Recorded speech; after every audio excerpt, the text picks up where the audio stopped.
பத்ரகாளி 1976ஆம் ஆண்டு வெளிவந்த தமிழ் திரைப்படமாகும். இயக்குனர் ஏ.சி. திரிலோகச்சந்தர் இயக்கத்தில் வெளிவந்த இந்த திரைப்படத்தில் சிவகுமார், ராணி சந்திரா மற்றும் பலர் நடித்திருந்தனர். எழுத்தாளர் மகரிஷி எழுதிய தமிழ் புதினம் ஒன்றை அடிப்படையாக வைத்து இத்திரைப்படம் தயாரிக்கப்பட்டது.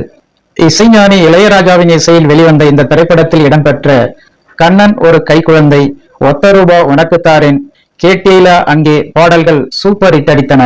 பத்ரகாளி என்ற இந்த திரைப்படத்தில் நடித்த ராணி சந்திரா கலாச்சார நிகழ்ச்சி ஒன்றில் பங்கேற்பதற்காக தனது குழு மற்றும் குடும்பத்தினருடன் துபாய் சென்றார்.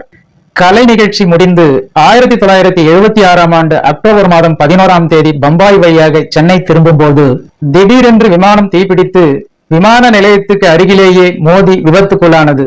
ராணி சந்திரா மற்றும் அவரது தாயார், 3 தங்கைகள் அம்புலி 19 வயது, சீதா 18 வயது, நிம்மி 13 வயது ஆகியோர் உள்பட விமானத்தில் பயணம் செய்த 95 பேரும் உயிரிழந்தனர்.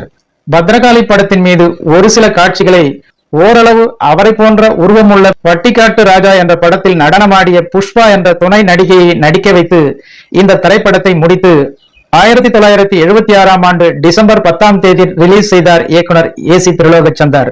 பத்ரகாளி என்ற திரைப்படத்தில் நடித்த புஷ்பாவின் மகள் மோகனா தான் இயக்குனர் கே. பாக்கியராஜ் இயக்கி நடித்த வீட்ல விசேஷங்க என்ற திரைப்படத்தில் ஹீரோயினாக நடித்துள்ளார் என்பது குறிப்பிடத்தக்கது.